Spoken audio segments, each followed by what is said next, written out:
So 2 guys in wheelchairs on their off-road hand cycles stuck in the middle of the Poudre River, and the water was flowing over the top of the bike. You couldn't even see the bike anymore. It was completely gone. And I was like, this is the coolest thing ever. And I was like hooked from then on. The mission of the Adaptive Sports Center is pretty straightforward. We use high adventure activities to improve things like self-efficacy, self-confidence, access to the outdoors, independent.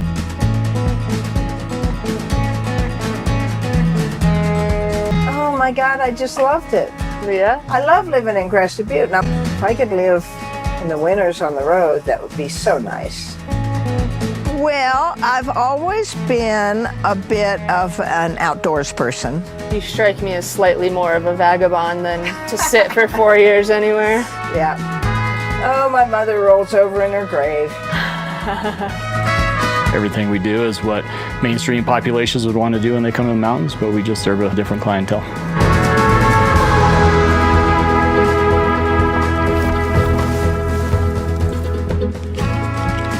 Here's the start of the trail over here. It's harder than I thought. But, so what's hard?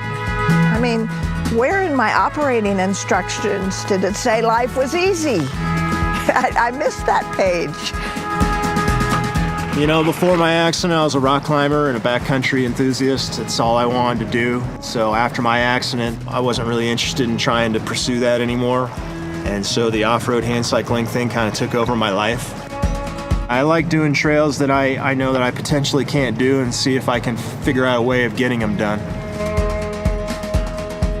It's funny because one of the most common things I hear from people is, you lost your leg, how are you able to stay so positive and optimistic? And it's partially just being outdoors, but it's partially just knowing that there's people there to help you through any of that. When you go out and do something that you didn't think you could, or something that's extra challenging, and you have a success or a failure, but in a really cool way, there's a lot of takeaways from that.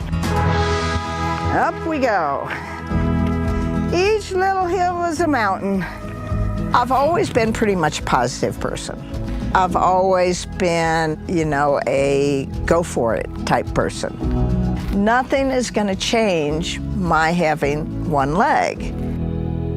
So I choose to be happy and joyful and figure it out, and, so it's hard. There's a lot to think about because I have to think about where each of these crutches go and where my leg goes and then where my prosthesis goes. I can't just randomly wander. We offer about 21 different types of outdoor adventure activities. Everything from skiing to mountain biking to river-based, rock climbing, ice climbing, Nordic skiing. It's not even about getting gnarly on the trails. It's about the camaraderie. It's about hanging out with other folks with disabilities and talking to them and figuring out how they cope with life and the things they're going through, and try and help them and they help you. And I don't think without the support of Adaptive, I don't think I would be in the same position in life as I am right now. Whatever it is going to take you to get moving, however you want, whatever speed, whatever comfort level, they're going to figure it out and help you do that. And then it's kind of hard to be in a bad mood at all when you're in a place like this doing that kind of stuff with people who are that supportive. One of the coolest things is to have someone identify themselves as, instead of I'm a person with a disability or I'm a wheelchair user, like I'm a biker, I'm a climber, I'm a skier. Like, those are powerful identities to have for people, and that's what we're here to do. If you come here and adventure through the mountains and you go back and you have to navigate the subway system at home, it might not seem as daunting. So it could be something as simple as that, but I think it's usually something much bigger. Tyler, did you ever do the whole Ruby range? I did. We did 8 peaks in one day. She's probably too humble to admit it, but she's a big mentor to a lot of us, especially the young women trying to get into the outdoors. And, that's even without the prosthetic.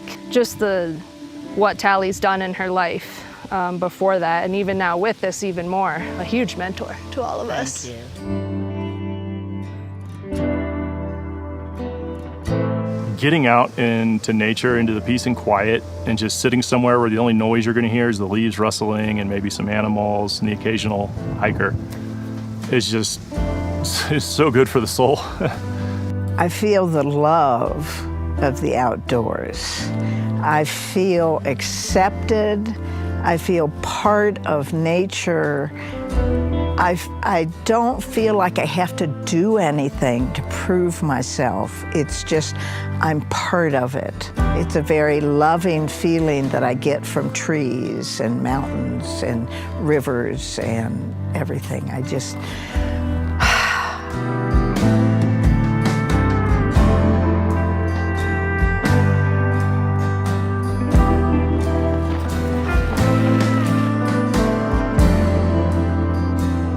best day ever. Ooh.